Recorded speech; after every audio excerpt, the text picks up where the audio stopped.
You are ankle-deep in mud at the edge of the marsh. Your fingers are stained with crushed leaves, and your mouth tastes like dirt. The sun is low and your hunger is sharp. You yank a root from the ground. It looks right, thick and pale like the one the women pulled yesterday. You snap off a piece and jam it into your mouth. The bitterness hits first, then the fire. Your tongue swells. Your throat clamps. You cannot shout. You drop to your knees and claw at the dirt. The world spins. The elder appears beside you. He shoves a wad of crushed plantain against your lips and makes you chew. The numbness fades slowly.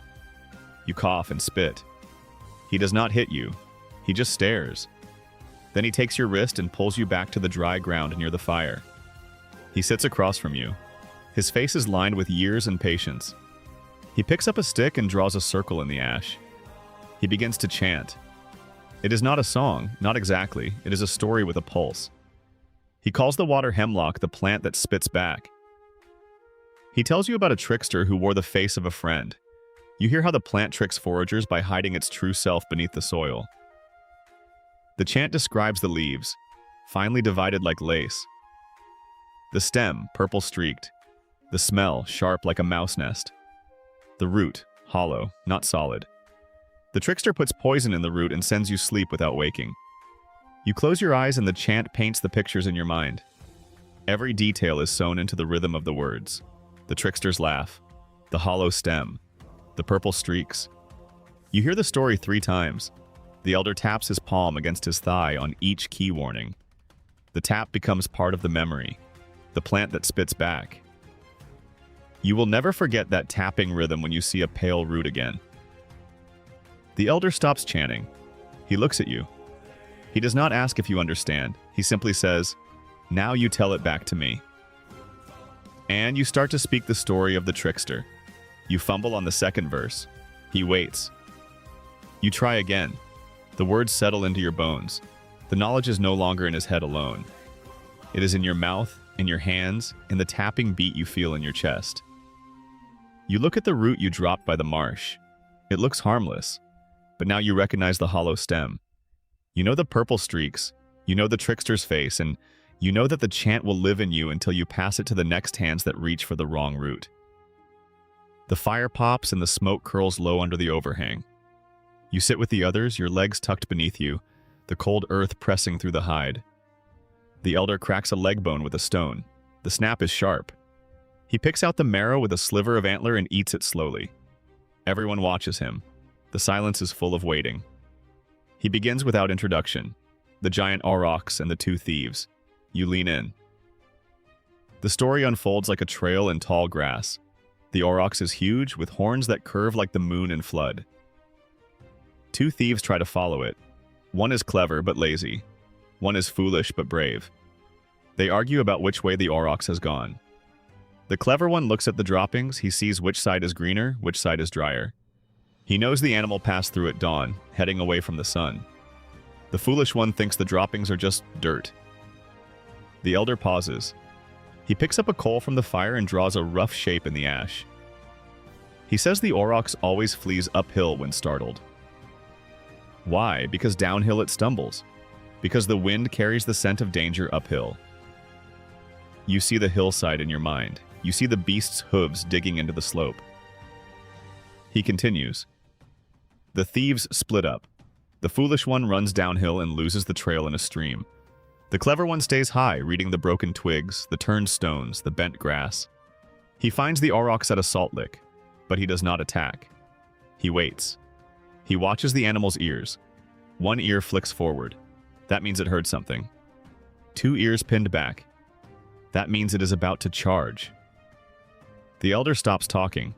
He looks straight at you. He asks you a question. If both ears are forward, what does that mean, you think? You remember the story. Both ears forward means the animal is curious, not afraid. You say it aloud. The elder nods. He cracks another bone and passes you a piece of the marrow. You have passed the test. He finishes the story. The clever thief takes the aurochs by knowing its habits, not by chasing it. The foolish one learns nothing. You realize the whole tale was a lesson folded in a narrative. The giant aurochs is not just a story. It is a memory. the droppings, the uphill flight, the ears, the wind. You will not forget. You do not need a drawing. You have the thieves, you have the fire, you have the marrow in your mouth. The sun is high and the air is dry. The elder sits on the flat stone by the riverbed. He holds a cord made from twisted sinew. It is about the length of your arm from elbow to fingertip. There are a dozen knots tied into it, each one tight and distinct. Some are big, some small, some with a tiny tuft of fur worked into the twist. He places the cord in your hand. It is warm and smooth. He touches the first knot, a large lump near one end. He says, "Find the strike platform." You look at the chunk of flint at your feet.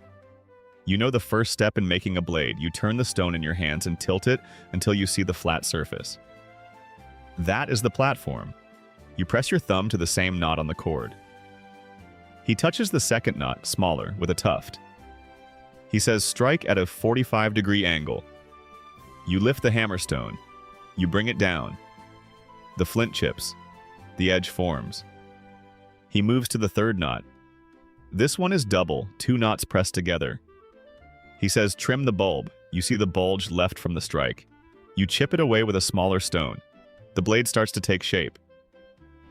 The elder does not explain every knot at once. He leads you through the sequence one by one. When you hit the 4th knot, he says nothing. He just points at your hands. You know that knot means turn the stone over. You turn it. The motion is already locking into your muscle memory. You go through the cord from start to finish. Your fingers follow each knot. Your hands perform each action. The 7th knot means thin the edge. The 9th knot means notch for hafting. The 12th knot is a loose loop that means check for cracks. You do the whole sequence again and again. By the 3rd cycle, you are not looking at the cord anymore. Your fingers trace the knots by feel. Your hands know the order. The flint in your lap becomes a blade. It is not perfect. The edge is uneven and the tip is a little thick. But it is usable. You hold it up to the light. The sun catches the sharp edge. The elder takes the cord. He ties a 13th knot into it, a small one near the end. He hands it back to you. That knot is your name. The memory is yours now. You slip the cord into the pouch at your belt. You do not need to write anything down. The knowledge is stored in the length of sinew against your hip. You can feel the knots when you close your eyes. You will never forget the stages of the blade. The cord will remind you, even if your mind wanders. It is a library you carry with you. The herd breaks cover at sunrise. Dust and muscle explode from the tree line. You see them for a split second, 18 aurochs, black hides slick with dawn mist. Then they split. The old bull veers right toward the open plain.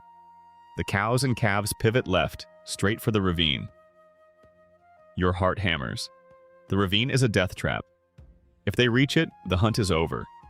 The meat will scatter and rot among the rocks. You need to redirect them, fast, but you cannot shout. Shouting spooks the herd into a full stampede, and then nobody eats. You scan the landscape, and then you see it, just as the elder described. A red rock formation jutting from the hillside, 3 pillars of sandstone stacked like a sleeping giant's shoulder. The sleeping giant. The elder told you this story every autumn before the big hunt. He said the giant's head points toward the safe ground, the game trail that loops back onto the plain. If you push the herd past that rock, they will turn. Your fingers go to your belt. They find the knotted sinew cord. You know each knot by heart now, the same cord that taught you the blade. But tonight it carries another language. The second knot from the end, the one your teacher tied with a double loop, is the signal for go left.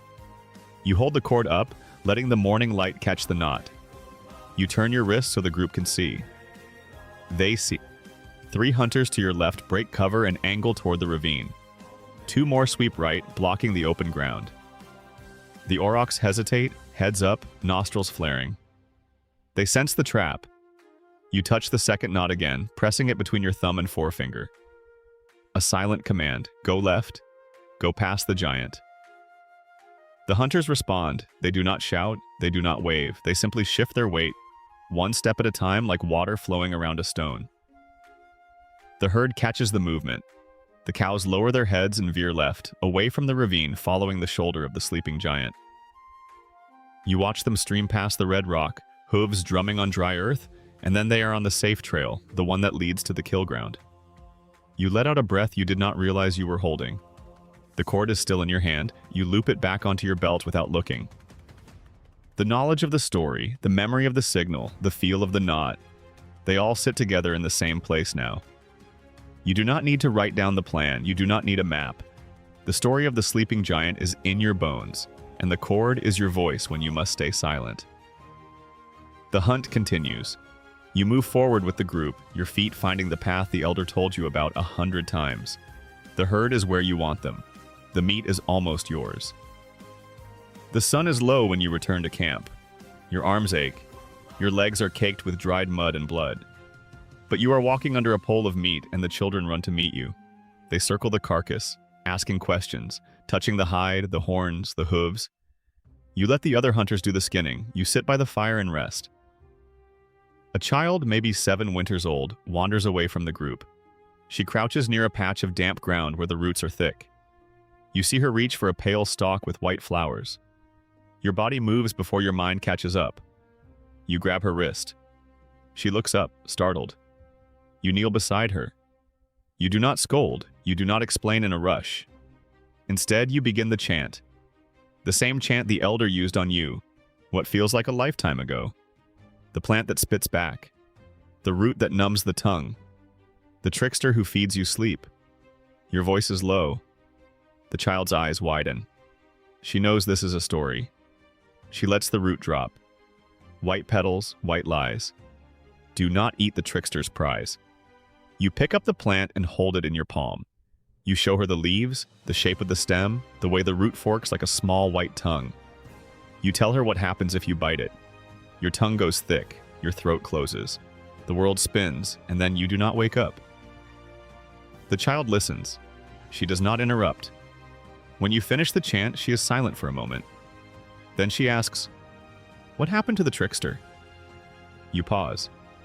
The elder never told you that part. Or maybe he did, and you forgot. You look at the root in your hand, you think about the story and the silence in the chant. There is no ending for the trickster. The trickster is still out there, waiting for the next person who does not know the song. You tell her that. She nods slowly. She stands up, brushes the dirt from her knees, and walks back toward the fire. She does not pick up another root. You stay where you are, the cord is still at your belt. The story is still in your throat. You realize with a strange calm that you are now the memory. You are the one who holds the chant. You are the one who will pass it to her, and she will pass it to another, and the chain will keep going.